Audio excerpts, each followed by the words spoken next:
మరో బ్రేకింగ్ చూస్తున్నాం. తెలుగు రాష్ట్రాల్లో భారీ వర్షాలు కురిసే అవకాశం ఉందని ఐఎండీ సూచించింది. ఇప్పటికే తెలంగాణ, ఆంధ్రప్రదేశ్లోని పలు ప్రాంతాల్లో వర్షాలు దంచికొడుతున్నాయి.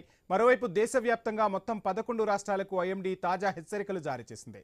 అందులో అస్సాం, మేఘాలయ, హిమాచల్ ప్రదేశ్, నాగాలాండ్, మణిపూర్, మిజోరాం, త్రిపురలో భారీ వర్షాలు కురిసే అవకాశం ఉందని చెప్పింది. అలాగే తమిళనాడు, పుదుచ్చేరి, ఉత్తరాఖండ్లోని కొన్ని ప్రాంతాల్లోనూ వర్షాలు కురిసే అవకాశం ఉందని తెలిపింది. లోతట్టు ప్రాంతాల ప్రజలు అప్రమత్తంగా ఉండాలని సూచించింది వాతావరణ శాఖ. ఇక మత్స్యకారులు ఎట్టి పరిస్థితుల్లోనూ చేపల వేటకు వెళ్లొద్దని ఐఎండీ హెచ్చరించింది.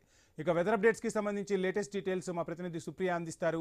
సుప్రియ, చూస్తున్న మొత్తంగా ఈసారి వరుణుడు ఎవరిని కూడా ఎక్కడా కూడా వదిలే ప్రసక్తే లేదన్నట్టుగా దంచికొడుతున్నాడు. ఇక హైదరాబాద్లో అయితే సాయంత్రం అయిందంటే చాలు చిరుజల్లులతో ప్రారంభమై ఒక రకంగా చెప్పాలంటే ప్రళయం సృష్టిస్తున్న పరిస్థితులు కనిపిస్తున్నాయి. వెదర్ అప్డేట్స్ ఏంటి లేటెస్ట్గా?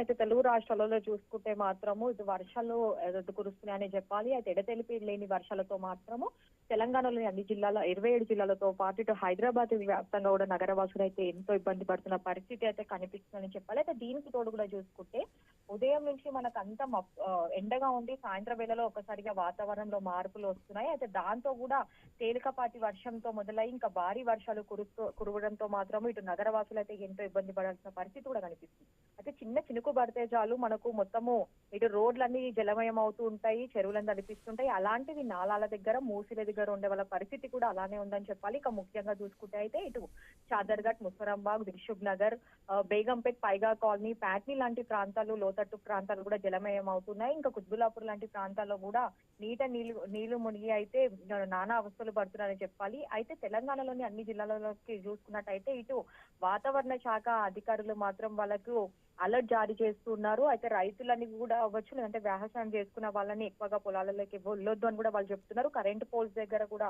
జాగ్రత్తగా ఉండాలని చెప్తున్నారు. ఇంకా నగరంలో చూసుకున్నప్పటికీ కూడా ఎక్కువగా మనకు సికింద్రాబాద్, ఓల్డ్ సిటీ, చార్మినార్ లాంటి ప్రాంతాలలో మనకు పాత భవనాలు ఎక్కువగా కనిపిస్తుంటాయి కాబట్టి సో పాత భవనాల దగ్గర ఎవరు నిల్చోద్దని కూడా చెప్తున్నారు. ఇక ముఖ్యంగా సాయంత్రం వేళలో వర్షం పడిందంటే చాలు అసలే హైదరాబాద్ లో ఆల్రెడీ మనకు అంత ట్రాఫిక్ ఏర్పడి ఉంటుంది. కాలు బయట పెట్టాలంటేనే గంటలు గంటలు ట్రాఫిక్ లో చిక్కుకొని ఉంటారు వాహనదారులు. అయితే ఈ వర్షాకాలంలో కూడా చూసుకుంటే ఇదే పరిస్థితి కనిపిస్తుంది కాబట్టి వాహనదారులు ఎక్కువగా ప్రయాణం చేయొద్దని చెప్తున్నారు. మరో 4 రోజులు మాత్రము తెలంగాణలోని 27 జిల్లాల్లో హైదరాబాద్ కి ఎల్లో అలర్ట్ జారీ చేసింది వాతావరణ శాఖ. అయితే ఈ రోజు నుంచి చూసుకుంటే అయితే భారీ వర్షాలు పడే ఛాన్సెస్ ఉన్నట్టు కూడా ఇటు వాతావరణ శాఖ అయితే చెప్తుంది. దాంతో రైట్, థ్యాంక్ యూ సుప్రియ.